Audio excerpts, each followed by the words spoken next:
Support for WUWM podcasts comes from University School of Milwaukee, fulfilling a values-based mission of developing learners, fostering leaders, and preparing citizens for pre-kindergarten through 12th grade. More information at usm.org/mission. From 89.7 WUWM, Milwaukee's NPR, this is Lake Effect. I'm Joy Powers. Today we'll tell you about a series from WUWM about an out-of-state landlord being sued by the city. They stopped paying their property taxes. They got sued by a bank that had lent them millions of dollars. That's not to mention the abysmal conditions that many of their tenants found themselves in, which ultimately led to this. Then we'll learn about a tool that helps Milwaukee renters learn about their landlords. When you apply to rent a unit, the landlord gets all kinds of information about you. But the renter might not even know who the landlord is. They might not even know the name of the LLC they're renting from. They just know where they send the check.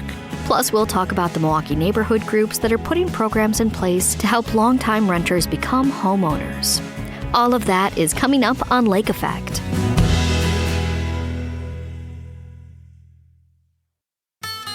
This is Lake Effect from 89.7 WUWM, Milwaukee's NPR. I'm Joy Powers, and thank you so much for joining us. Today's show will look at the housing landscape in Milwaukee and why the city's rental market is such a barrier to residents' ability to own a home.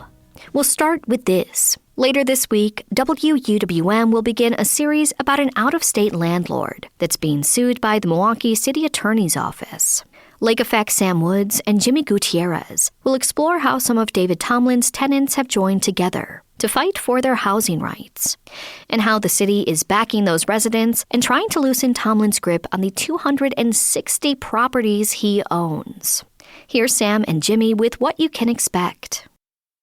Sam, I'm in your studio, right? This is like the Lake Effect studio. You're invited. I'm invited, right? We have snacks somewhere around here. Okay. Well, I'm in your studio, or we're in the studio, the Lake Effect studio, because we have this big project that's dropping on Thursday, and we just kind of want to talk about it, let people know what to expect, and share a little bit of what we heard when we were out reporting. Let's do it. All right. So what's the story? Fill us in. Yeah. So this is a 3-part series about a few things. One is a large, in this case, out-of-state landlord, came into Milwaukee around 2017, went on a buying spree, ended up collecting around 260 properties, and for the most part did not address code violations, at least not in a timely manner, but certainly collected rent, often increased tenants' rent from what it was before he came in. And so our story is both the story of this landlord, David Tomlin, and his fall. And his fall was facilitated through a organization called Common Ground, organizing tenants to come to Tomlin with complaints together and documenting code violations that the city couldn't see from the street, and then ultimately uniting with the city to bring a large lawsuit that threatens to essentially take Tomlin's properties out of his hands. Yeah, receivership is just a wild law that's been on the books, little used law. As you were talking about Tomlin and thinking about his business, High Grove Holdings, and the multiple LLCs that he also has that we learned through our journey in reporting. And if folks have been keeping up with the news, Tomlin has been in the news because everything has kind of like crashed in on him like a house of cards. And we got a little bit of tape from public policy research fellow John Johnson over at Marquette here to kind of talk about what the consequences are. Well, they stopped paying their property taxes. They got sued by a bank that had lent them millions of dollars, and they got sued by a construction firm. That's not to mention the abysmal conditions that many of their tenants found themselves in, which ultimately led to this campaign by the community organizing group Common Ground against them and these lawsuits by the city attorney. $600,000 in debt, back taxes, $6 million owed to U.S. Bank, and code violation riddled homes. And so we talked to a bunch of tenants. One that we really focus on in the first episode is Deshawn Harris. Love her. Yeah. How would you describe Deshawn Harris? Ooh, she is a person who wakes up every day and just makes it work. She is proud of where she lives despite issues that have been consistent, especially with Tomlin over time. And she is a gifted storyteller and a gifted communicator is something that really came through, especially in our afternoon with her. She can connect with people in a way that seems effortless and that she's just kind of being herself. It doesn't seem like she's, going out to connect necessarily or inspire. It's just kind of comes through as she speaks. Yeah, we definitely spent more time with her than I was expecting, which was a great thing. Just kind of getting to know her, learn about her family, and then kind of her rental history. She'd been in the same spot for over 15 years now. It was just one thing after another. There's a giant hole underneath her front porch that she's terrified of. About 5 feet deep, yeah, 6 feet deep. It's really something. It's huge. She was promised that would get filled back in at some point. I mean, that had been open for years. The backyard, which is completely filled with overgrowth, and there's wires running through the overgrowth. It's less of a backyard and more of a forest situation. The fact that she cannot shower in her own tub right now because the bathroom knobs are stripped. The leaking that was going on in her spare bedroom. And she talks here about her breaking point dealing with all of this going on in the house. Not only the hole up under the porch, the backyard, I can't take a bath or a shower. What got me is when a bullet came through my living room window and how long he took to repair it. That right there took the cake, and I was paying my rent still, and I can't get this window fixed.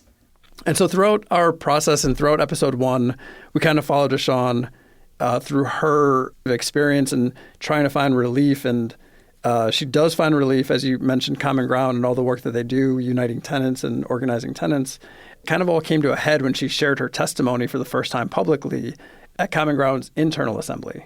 It's about time that someone heard my voice. I've been trying to get help for years about this person, David Tomlin, and I kept running into dead end walls. So God sent the right people, Common Ground, Tenant United. I'm so glad because I don't have to fight this battle by myself because this is a war. And Jimmy, not only did we talk to tenants like Deshawn, but you also talked to Sharon Adams, who is a neighbor to a Tomlin property, a High Grove Holdings property. Tell me about that. Yeah, so I talked with Larry and Sharon Adams, and if you're from Milwaukee, you may know them from Walnut Way. Founders of it really did a lot of work transforming the Johnsons Park neighborhood, the Lindsay Heights neighborhood. And even though they're retired, they're still very much at it. Like, they do not slow down. And so they have started, their new project is Adams Garden Park, and it's this community space, which really still does a lot of the core tenets that they've been about for a long time, which is land stewardship, education, art education, and activating young people in the area. And when I talked with them, I had heard that they were trying to expand kind of the footprint of their park, which has a building, which has a walkway, which also has this art walk that you and I got to explore and go down. And the park itself and the facility on either side, on both sides of the building, are buttressed by restaurants, the 1700 pull-up and then favorites. So, you have all of this development that's happening in this one corner on Fond du Lac Ave across the street from Johnson's Park, and everything's developing. And then right next to this art walk, which is a really kind of magical place, you have this rundown, dilapidated building that's all boarded up. And as you and I saw, there's a sign that says High Grove Holdings. Front and center, yeah. Front and center. And so it turns out that Sharon and Larry have been trying to buy this property for a long time. This is a whole part of activating this little area, and they've just had no success. And so here's a little bit about them talking about that process and kind of what it means to them. I've later learned that it is a holding company. So having a holding company, I don't know of the various investors that have participated in this endeavor. So I don't put it in a singular action. I put it in a plural action of those that would take and choose to have larger proceeds of their investment at the cost or miscost of someone else's dignity. Mm-hmm. So I put it in that form. Mm-hmm. Okay? You hear me going, mm-hmm, because you asked about Tomlin, but it's much larger than that. It's a holding company with investors. And for years, we could not figure out who are these investors who would do something, like this to have no accountability to it, only to Gain profit. To gain profit. And Speculative actions. So it is, yes, Tomlin took advantage of us, our neighbors, our people, but he was that type of person. He take advantage, break the laws, and feel invincible. So one interesting thing that I learned about how large landlords like David Tomlin work in Milwaukee is that they tend to buy properties in batches at a time from each other. And so, Larry and Sharon talked about difficulties in acquiring a property. I do not claim to know exactly what's going through Tomlin's mind or Highgrove Holdings' mind for that particular property, but oftentimes you'll see Tomlin bought 20 or more properties at a time from another large corporate landlord in these kind of batch deals. Oh. And so it's not really like out-competing homeowners. It's more just like the kind of the convenience and the economy of scale of being able to say like, well, I'm just going to buy this batch of 20 houses and let's see what money we can make out of it. But going back to John Johnson, who we heard earlier, he talks about how this has had an impact on Milwaukee's housing market at large, especially since the 2008 financial crisis. From like 1990 through 2005, about 80% of the houses in Milwaukee were owner-occupied, so that includes single-family homes and duplexes. And that dropped to like 68% during the long fallout from the mortgage foreclosure crisis. We actually lost homeowners year over year, every year through 2018, and didn't begin recovering until 2019. I think the thing that we try to get into here is we try to show the story of who David Tomlin is. We want people to know both the effects of these kind of landlords, and it's not every landlord, but the effects these have not just within the city and a community, but also the people, the Deshaun Harrises. And what is the playbook? Like, what does this business model look like? Why does it take the shape that it does? And what does that mean ultimately for Milwaukee? And then towards the end of the series, we'll get into the concept of receivership, which we touched on a little bit here. But essentially, the city of Milwaukee and U.S. Bank, who Tomlin owes a lot of money to, are looking to put over 200 of his properties into receivership, which essentially means he's cut off from income and someone else gets to run the place, collect rent, correct code violations, etc. And it's interesting to see how that will turn out. Does that mean that you see more homeowners like Deshaun in the future? Can't say for sure now, but I'm interested to see how this plays out.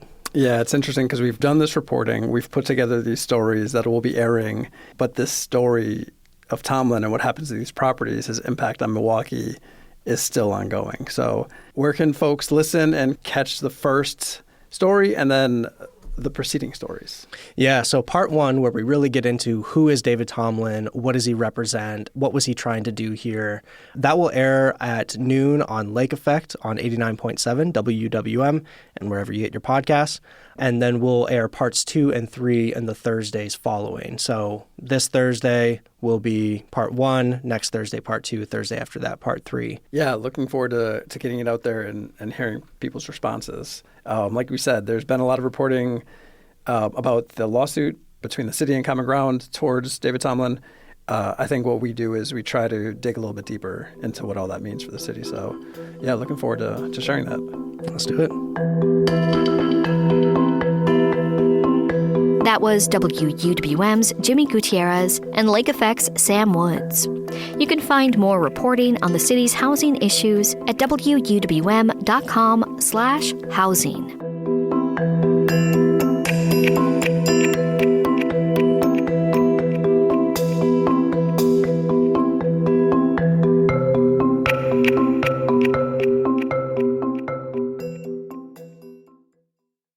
Milwaukee has some unfortunate statistics when it comes to landlords in the city. There are thousands of properties owned by out-of-state landlords. About half of the city's rental properties are owned by a very small number of landlords. And in most cases, that drives up rent costs. So if you're a current renter or looking for a new rental property, it's important to do your research before deciding where to live. And there's a tool that can help. Landlordmapper.org has created a database of Milwaukee landlords and the properties they maintain.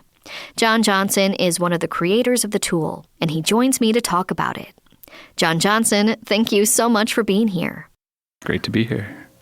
So how does the Landlord Mapper work? Walk us through the process of searching a property. Yeah, so you can go to our website and put in the address of any rental property in the city of Milwaukee, just the city limits, and it'll tell you some information about that property, how much it's worth. It'll also tell you the other properties owned by that landlord and the other companies that are connected to that landlord. So large landlords, even some small landlords, often use a different LLC to own their different properties, sometimes one property per LLC. And so if you're just sort of naively looking at the data, it's very difficult to tell what a given landlord actually owns and the way that they behave across those properties. And so our tool does a network analysis of the names and addresses that are within these, what we call landlord networks, combines all of those together and gives you statistics for them. We calculate the eviction filing rate that those landlord networks have, the code violation rate, and the total value of the properties they held. Sure. Now, how do you get this kind of information? Because as you say, each property might have its own LLC. A lot of this kind of data can be pretty opaque when you're just looking through it. Right. Yeah. So there's a lot of programming that happens on the back end. It updates every weekday. It pulls the latest property records from the city assessor's office. So that's our source of truth for who owns properties. That gets updated perhaps a month after a sale takes place. It varies based on the time of year, but they keep it pretty updated. And then we've built an open source code workflow that you can go and look at on GitHub if you're a nerd who's curious about this stuff. And then every 3 months or so, we go in and add new eviction data and code violation data. What would you say you've learned so far about Milwaukee landlords? Two things. One is that if you think of the typical landlord, if you just have all the landlords and you randomly choose one of them, probably that landlord is very small. They might only own one rental property. There are many, many landlords in the city who only own one property or maybe two properties besides the house they live in. But if you were to pick a renter at random, probably that renter rents from a quite large landlord. There's a handful of really large landlord networks that own 40% of the properties in the city. The largest of them, Barada, uses over 100 LLCs, as best I can tell. So depending on the perspective you have, if you're thinking about the landlords that exist, you'll think, well, this is a market that has a lot of small actors in it. But if you're thinking about the experience that tenants are having, actually there's a handful of landlords in the city who control an awful lot of the supply that exists there. And we see that landlords behave in very different ways, one company to another. Some of them file evictions constantly, and we see a lot of serial eviction filing. So they'll do it, on the 5th day of the month if they haven't paid rent yet, just sort of as a matter of course, whereas other landlords will, only file evictions when they really mean it. And we see that most of their eviction filings actually lead to an eviction order instead of just being a sort of routine part of the rent collection process. The amount of code violations varies a lot between landlords. Some of them keep their houses in better repair than others. And we suspect, though we don't have the data on this yet, that the sort of level of rents and the aggressiveness with which a landlord raises rents varies a lot between companies. But that's really difficult to get data on. We don't collect good data on rents in this country. And so I'm hoping to do more research on that in the future. This sort of work gives us the ability to understand how much consolidation is happening in the rental market. which before was kind of a mystery. We know that Barada is a large landlord because you see lots of properties in town that have those boulders around them or have a sign that says Barada Properties out in front. But it's not like there's one company that actually legally owns all those properties. And so it took a project like this to really figure out how large is that group of companies. Yeah, when you say consolidation, what does that mean? Does that mean, there's a landlord who has all of these different LLCs and that's kind of, going under one umbrella? What does consolidation look like in this context? Yeah, exactly that. So, my research question is, what share of the rental apartments in the city are owned by, let's say the largest 5 landlords or something like that. So we're working on a project now to try to understand, is there pricing power in that market? Is there a level of consolidation that would kind of cause the competition that we expect to keep prices down in a market not to be happening? TBD, we're still working on that project, but it's the kind of thing that we're able to do now that we're able to link landlords in this way. And then also the service we've made is designed to be a tool for tenants. Maybe you would prefer to have a large landlord because you think they'll offer prompter service, or maybe you'd prefer to have a small neighborhood landlord. This is a tool you can use to understand the size and complexity of the corporation you're renting from. I think that really gets to the larger question of, what are the ways that tenants or prospective tenants can use this tool and the information it provides? What can they do with that? Yeah, I recommend anyone who's looking for apartments to use this tool to just understand more about who they might be renting from, because when you call the number you see on the listing, that might just be a property management company, or you might not really understand the relationship that person you're talking to on the phone has to the ownership of the house you're looking at. And this way you can see, is this just a small landlord who only owns this property or only owns a couple properties? Or is this part of a corporate web of, dozens of LLCs that all share a PO box in California? You'll see examples of that sometimes. And while that in itself can't tell you, is this a good landlord or a bad landlord, based on your past experiences, you might have preferences for a certain kind of landlord. And then also we do show eviction filing rates and code violation rates for those landlord networks. We redact the eviction information for individual properties that only have a few units, but when there's, a larger number of units in a network, we'll tell you what that rate is, which might be useful information for some renters. What do you hope to achieve as you're getting more information for this database? What are some of your goals for this tool personally? Yeah, well, one goal is what we were just talking about, to let renters understand more about their landlords. As it is, when you apply to rent a unit, the landlord gets all kinds of information about you.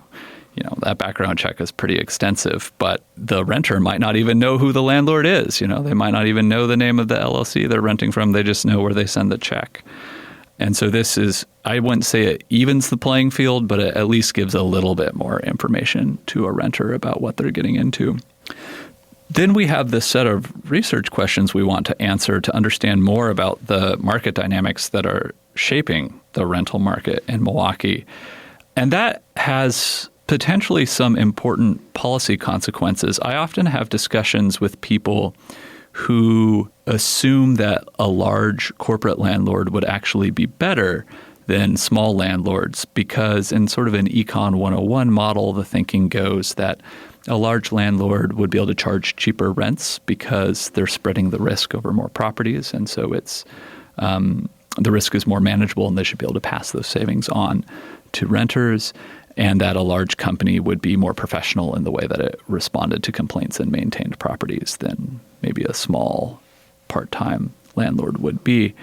And there's a way in which, as a theory, that might make sense, but pretty much all the evidence that I've seen is the opposite, that actually small landlords tend to provide a higher quality tenant experience, to raise rents less aggressively, to file evictions at a lower rate, to only file evictions when they actually intend to reclaim the property in breach of contract rather than as just part of the rent collection process.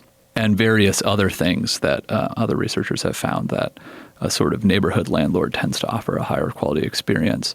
But it's only through rigorously answering those questions in an empirical way that I think we can say, okay, these are the kinds of landlords we want to encourage more of, and these are the kinds that we want to avoid in our city. And that matters for the kinds of building code updates or zoning code updates that the city might pursue. For example, there's a discussion in the city right now about making it easier to build accessory dwelling units, so like replacing your garage with a small housing unit. And most of those would be rentals. So it would be good to know, are sort of small-time landlords a good experience for tenants overall, in which case having a lot of these ADUs would be a good thing. In contrast, maybe we think that tenants could have the best experience renting from a large landlord in an apartment building, in which case, there's things the city could do to promote that. So answering those kinds of questions about what creates the best tenant experience is a goal for this project. All right. John, thank you so much for joining us here on Lake Effect. Thank you. John Johnson is a research fellow at Marquette Law School's Lubar Center and one of the creators of landlordmapper.org. We spoke in 2024. Milwaukee neighborhood groups are putting programs in place to help longtime renters become homeowners. We'll learn how in about 15 minutes. But first, we'll talk to the author of Plundered, a book about the racist policies that have limited Black Americans' generational wealth. That's coming up on Lake Effect on 89.7 WUWM, Milwaukee's NPR.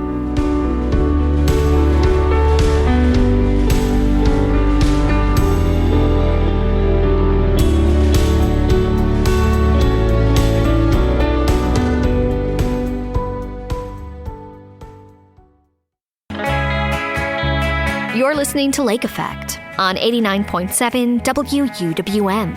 I'm Joy Powers. A 2022 report by the Wisconsin Policy Forum found that Milwaukee had the lowest rates of Black and Hispanic home ownership among 10 peer cities. But Milwaukee isn't alone in this struggle, and there are many factors that have undercut Black Americans' ability to buy and keep their homes. A book called Plundered, How Racist Policies Undermine Black Home Ownership in America, follows two families in Detroit, Michigan. Bernadette Atuahene is a professor of law at the University of Southern California who specializes in property law. She joins me to explore how government policies impacted Black homeowners in Detroit and throughout the nation. Atuahene begins by explaining the premise of the book. Plundered is really the story of two grandfathers who were once poor sharecroppers in their native lands. Both came to Detroit to work at the Ford Motor Company's River Rouge factory in the early 1900s. One, Grandpa Bucci, was white and came from Italy, and the other, Grandpa Brown, was Black and came from North Carolina. And we need to know a lot of these racist policies really began when Blacks started appearing in these northern cities, and racist policies were existent in the South, obviously. But when Blacks came to the North in great quantities during the Great Migration, like Grandpa Brown did, we saw a lot of the racist policies in the North. Everyone was coming to River Rouge because it was, $5 a day, but it was also one of the Ford Motor Company's dirtiest and most dangerous factories. But the job helped these two men and their families escape poverty and really enter the middle class. So although neither grandfather had an easy life, my book, Plundered, How Racist Policies Undermine Black Homeownership in America, goes through how racist policies affected the Black grandfather's ability to pass along wealth to his grandchildren, while the Italian grandfather and his descendants were allowed to thrive. And the racist policies I'm talking about include racially restrictive covenants, redlining, blockbusting, urban renewal, predatory mortgage lending, and most recently, inequitable property taxation, which we can talk about more in a minute. And I call these racist policies because they are written and unwritten laws and processes that produce or sustain racial inequity. And racist policies exist regardless of intentions. So although Plundered begins with Detroit and the Ford Motor Company, it's not just about Detroit. It's a national story about how racist policies undermine Black homeownership in America. As you say, some of these things were explicit when we're talking about racially restrictive covenants, when we're talking about redlining. As these two men were really first starting out in their careers, what were the policies that were dictating where they were able to live? Yeah. It's so many. So Grandpa Bucci, who, again, he was a sharecropper from Italy, in no way had an easy life. When he left Italy after the Great War, he went first to the coal mines of France before he came to River Rouge. And he even had one of his fingers cut off, working in these factories. So he in no way had an easy life, but at no point did he have to deal with racially restrictive covenants, which prevented him and his community from occupying certain homes in the suburbs where the houses were cheaper, bigger, and they had better amenities. Although Grandpa Bucci never had an easy life, him and his community never faced redlining, which is where the federal government drew an actual red line around Black communities, indicating that they were a credit risk. And so this redlining really deprived Black neighborhoods of investment. And so the deterioration you see in the Black communities is an inevitable result of redlining. Although Grandpa Bucci had it hard, he never had to deal with block busting, which is when, because the presence of Black people could reduce values because of redlining, when Black people moved into the neighborhood, real estate intermediaries would then tell white people, you guys better sell and get to the suburbs before you lose all the value of your home.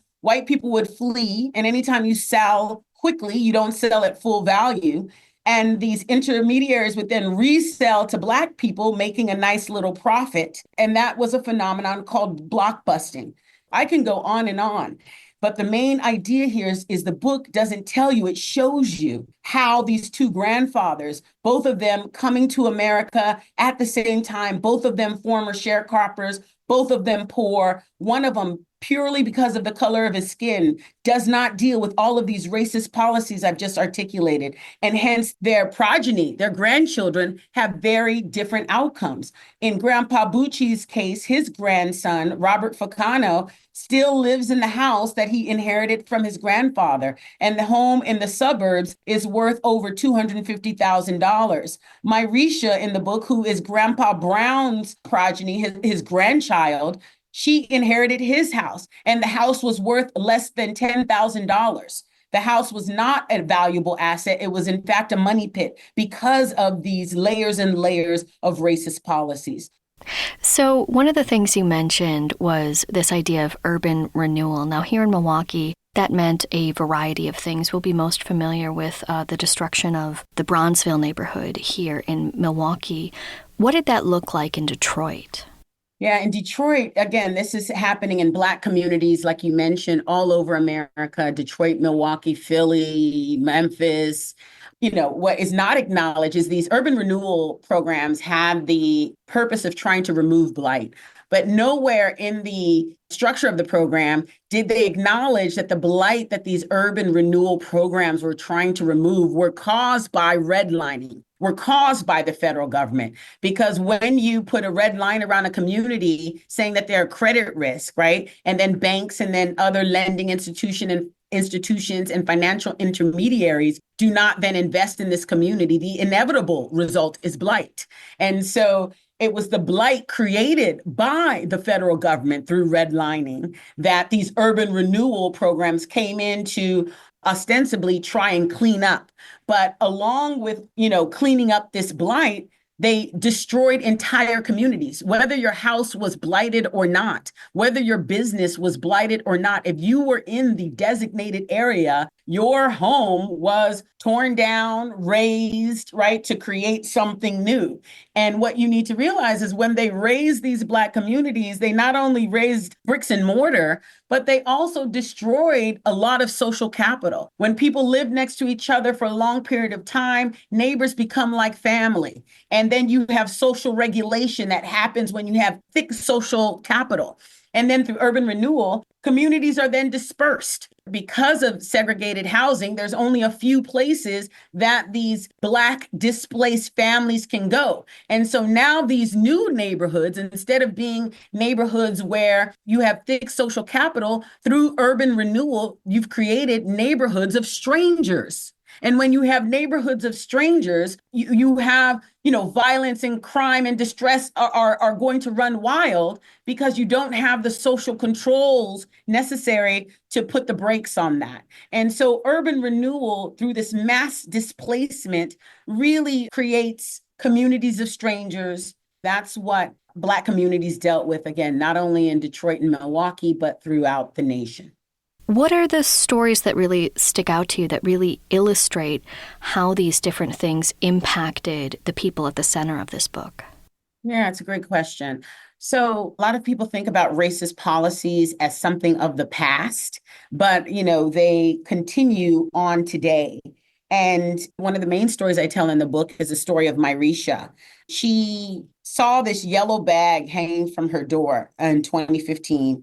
She snatched it down as quickly as she could before her neighbors got wind of what was going on. But when she looked down her block, the yellow black bags were attached to most of her neighbors' doors as well. And in Detroit, the yellow bag is the kind of universal symbol of property tax foreclosure because this yellow bag provides the legal notice required to foreclose. But it also brings shame because it announces to the entire neighborhood that the homeowner is going through tax foreclosure. So since 2009 in Detroit, 1 in 3 homes has completed the property tax foreclosure process. We haven't seen this number of property tax foreclosures in American history since the Great Depression. So the real question is, what in the world is going on? And I did a study that found that between 2009 and 2015, in each of those 7 years, anywhere between 53 and 84% of the properties were being assessed in violation of the Michigan State Constitution, which quite clearly says no property can be assessed at more than 50% of its market value. And it was the lowest valued homes, like the one that Myrisha lived in, that were most affected. And when you think about this again, it's not just a Detroit problem. Detroit is ground zero for a national problem. Nationally, the statistics show that Blacks and Hispanics, on average, pay a 10 to 13% higher property tax rate than whites for the same bundle of goods, which equals about $300 to $400 more per year. This is a driver of the racial wealth divide that our nation has not yet begun to deal with. And so this is a quintessential example of a racist policy, which is a policy or procedure, again, that differentially impacts different racial groups. And these property taxes are a more modern example of a racist policy. But, city officials, when I interviewed city officials for the book, they all explained the property tax foreclosure crisis with stories of personal irresponsibility. For instance, one official said, well, Professor, Detroiters just don't want to pay their taxes. Another said Detroiters bought homes they couldn't afford. And one official even had the audacity to tell me, Joy, that Detroiters decided to buy purses instead of paying their property taxes. And I interviewed over 150 Detroit homeowners who lost their home through tax foreclosure. And I found that most of them had internalized these narratives of personal irresponsibility. And mind you, people are losing legacy homes that have been paid off because if there was a mortgage on the home, the bank would have taken it before the local government could. So tax foreclosed homeowners blame themselves for losing mama's house, for losing granddaddy's house. There was so much shame and self-lambasting, Joy, that when the interview was over, I had to call many people back and tell them about my study and about the illegally inflated property tax assessments. I had to let them know that systemic injustice was hidden in the complex property tax calculations. And really, this information allowed them to shift from blaming themselves to focusing on the structural injustices involved. And Myrisha did not have a yellow bag on her door because she was irresponsible. She was up against racist policies, which operate silently in the background, leaving its victims foregrounded and thus drawing all the blame. There is a program to help people here in Wisconsin with inflated property taxes. Can you tell us a bit about that? Absolutely. So at the University of Wisconsin at Madison, the law clinic there has teamed up with community advocates in Milwaukee, offering services because, as I told you, this is not a Detroit problem. It's a national problem where Blacks and Hispanics are paying higher property tax rates than whites. And so at the University of Wisconsin, if your home is below a certain value, you can call community advocates, and for free, the program will look at your property taxes first of all. And if, in fact, through number crunching, the program determines that your house is being overtaxed, the program will file an appeal, a property tax appeal, free of charge. And again, the program only serves owner occupiers. If you're a landlord, this program is not for you. But if you are a homeowner in Milwaukee, and I believe the numbers, if your home is worth under $200,000, please call, again, community advocates, have the program check out to see if, in fact, your home is being overtaxed. And again, they will file the appeal for free. The clinic at University of Wisconsin-Madison, alongside of community advocates, is just doing fantastic, marvelous work on this. For sure. Well, Bernadette, thank you so much for joining us here on Lake Effect. Thank you so much for this interview. Bernadette Atuahane is a professor of law at the University of Southern California Gould School of Law. She's the author of Plundered: How Racist Policies Undermine Black Homeownership in America. We spoke last year. Lake Effect is available as a podcast, so you can listen when you like. Find it wherever you get your podcasts. Then subscribe, download, and listen on demand. Coming up, we'll look at the Milwaukee community organizations making home ownership possible for the city's residents. That's next on Lake Effect on 89.7 WUWM, Milwaukee's NPR.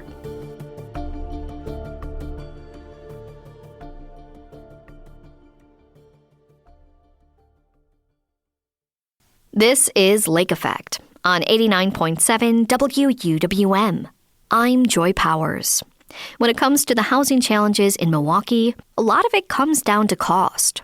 People may want to buy, but they can't afford to.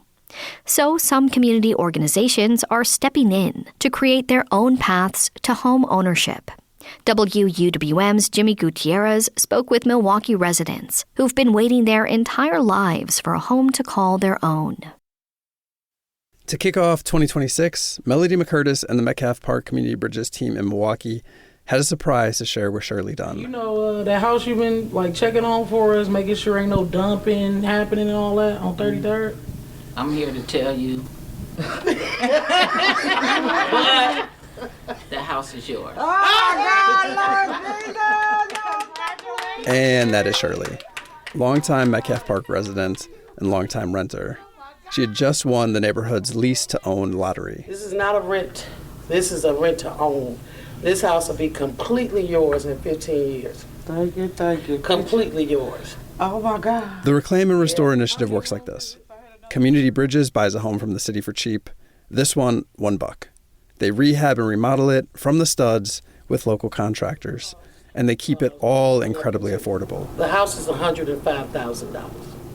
Then we add on the cost of the insurance for the house and the taxes. I'm around it. It's $901 a month. $901 a month. Yeah, $901. So in 15 years, this house will belong outright to Shirley Dunn. Last week, she and her family walked through the house together, and you could not wipe the smiles off their faces. We tested the porch. Going room to room, planning their future. Yeah, that's like a sitting area. Like part of the living room, dining room. No, that's a den. This the living room. But I'm saying like the den area, like. We're gonna put some bar stools up there. This is Tyrone Dunn, Shirley's husband. I like how they did the cabinets though. That's nice. Nice. I like that. Shirley has been renting all of her adult life. She's 56 now.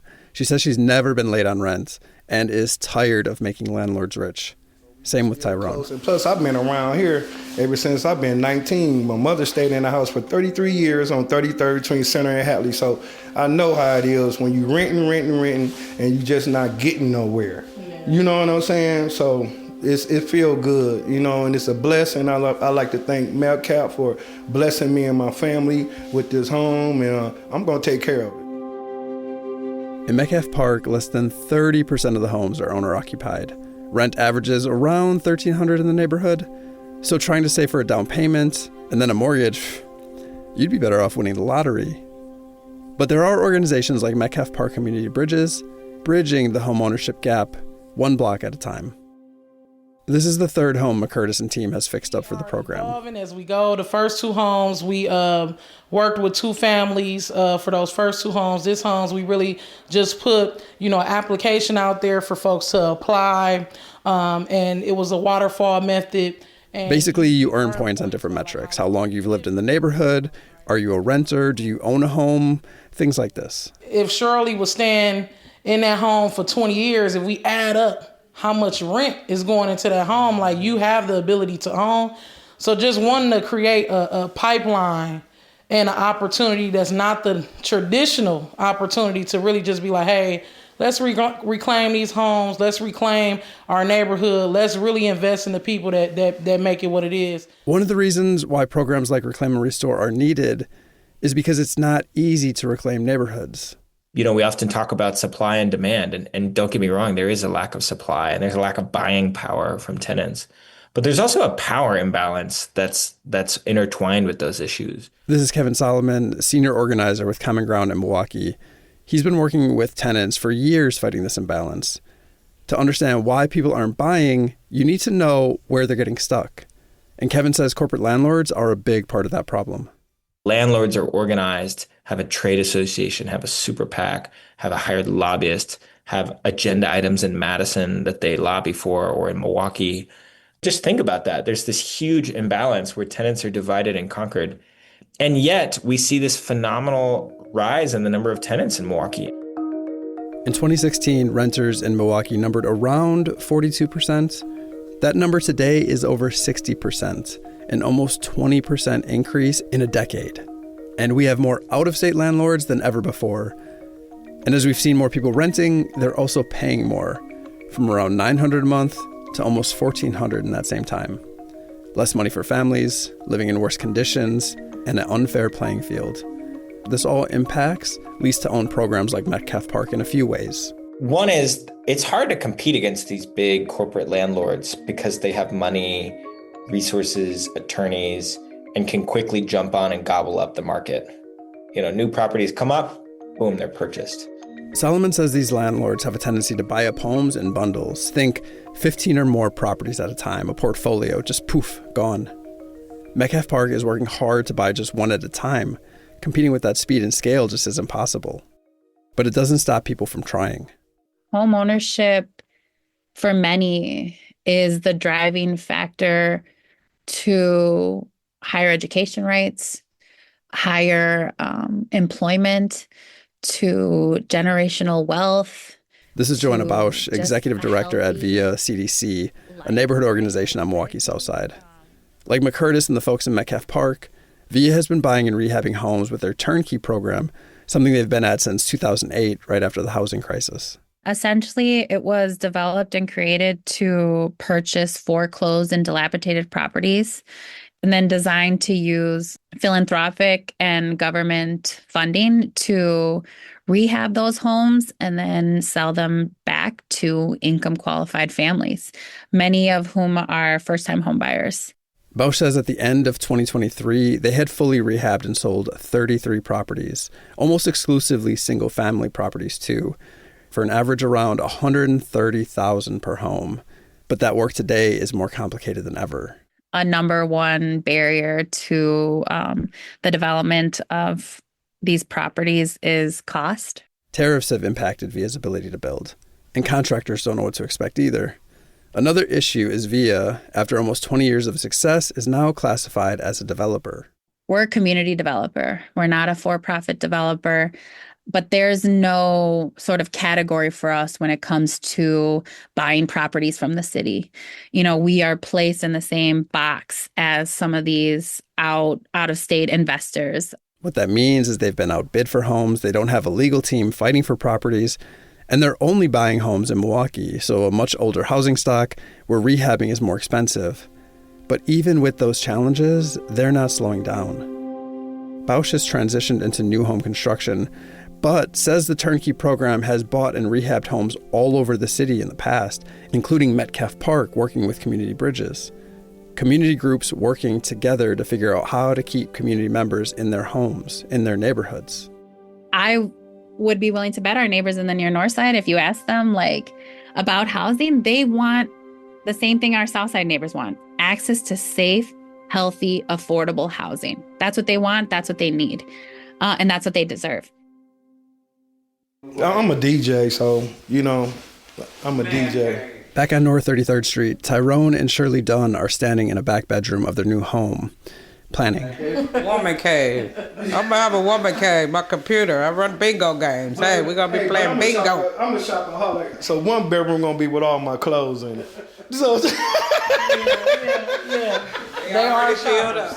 Them bedrooms already filled up. Neighborhood initiatives like Metcalf's Reclaim and Restore and Via's Turnkey highlight something. They show a different path to homeownership, one that's affordable, one that keeps people in the neighborhoods they've long lived, doing so with dignity. But for every Shirley and Tyrone, there are thousands of people in the city struggling with rent, corporate landlords, and with no lottery to save the day. But a home, Joanna Bosch says, changes everything. Shirley said she never dreamed this day would come, and that this is something everyone deserves to experience. I got some adult kids. If they need a place to stay, hey, they can always come here. How do you feel about this view from your porch? Oh my God. Hey neighbors. I love it. That story was produced by WUWM's Jimmy Gutierrez. He spoke with Metcalf Park homeowners Shirley and Tyrone Dunn, Metcalf Park Community Bridges Deputy Director Melody McCurtis, Via CDC's Executive Director Joanna Bausch, and Common Ground's Kevin Solomon. That report was part of our series Seeking Solutions, Keys to Home Ownership. Support for the series comes from presenting sponsor Educators Credit Union. And that wraps up today's show. Thank you so much for being here with us. I'm Joy Powers. If you've missed any of Lake Effect, you can find all of our conversations at WUWM.com. If you'd like to take the show on the go, you can download the Lake Effect podcast wherever you get your podcasts. Tomorrow is 414 Day, and on Lake Effect, we'll celebrate the city's history and some of the people who make it a special place to live. Thanks so much for joining us right here on listener-supported 89.7 WUWM, Milwaukee's NPR.